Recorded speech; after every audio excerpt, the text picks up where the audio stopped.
বিসমিল্লাহির রহমানির রহিম। ইন্নাল হামদালিল্লাহি ওয়া সালাতু ওয়া সালামু আলা রাসূলিল্লাহি ওয়া আলা আলিহি ওয়া আসহাবিহি ওয়া সাল্লামা তাসলিমান কাসিরান মাজিদান ইলা ইয়াউমিদ্দিন, আম্মা বাদ।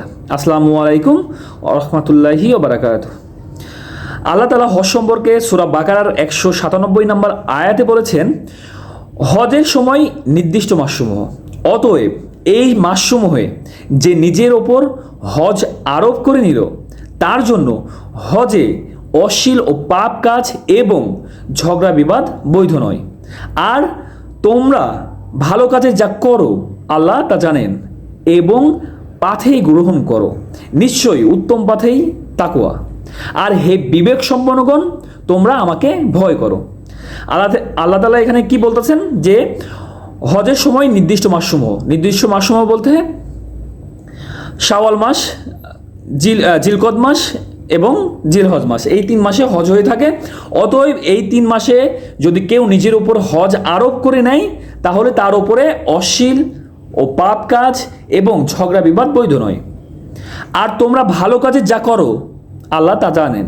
আপনি যা ভালো কাজ করেন বা আমি যা ভালো কাজ করি আল্লাহ তা জানেন। বা হজের সময় যারা হজ নিজের উপর আরোপ করে নিল তারা যা করে আল্লাহ তা জানেন।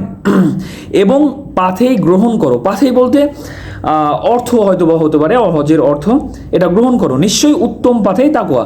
কেন বলা হয়েছে যে নিশ্চয়ই উত্তম পাথেই তাকওয়া? অনেকেই এরকমটা করতো যে আমরা আল্লাহর উপরে ভরসা করে পাথেই মানে অর্থ না নিয়ে বের হয়ে পড়ি এবং রাস্তার মধ্যে বা যেখানে সেখানে ভিক্ষা করে করে চলি। সে কারণে এখানে বলা হচ্ছে যে তোমরা উত্তম পাথেই গ্রহণ করো, আর তোমরা যা ভালো কাজ করো তা আল্লাহ তাআলা অবশ্যই জানেন। আচ্ছা, আর হে বিবেক সম্পন্নগণ, তোমরা আল্লাহকে ভয় করো। এবং কেন বলতেছে যে তোমরা উত্তম পাথেই গ্রহণ করো, অবৈধ বা অন্যভাবে কোনো পাথেই সংগ্রহ করো না। তোমরা আল্লাহ যেটা বলছে সেটা মানো। হে বিবেক সম্পন্নগণ, আল্লাহকে ভয় করো, আল্লাহ যেটা বলছে ওই পথেই চলো। ঠিক আছে?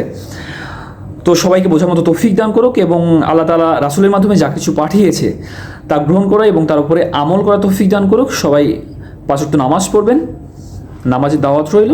আল্লাহ হাফেজ।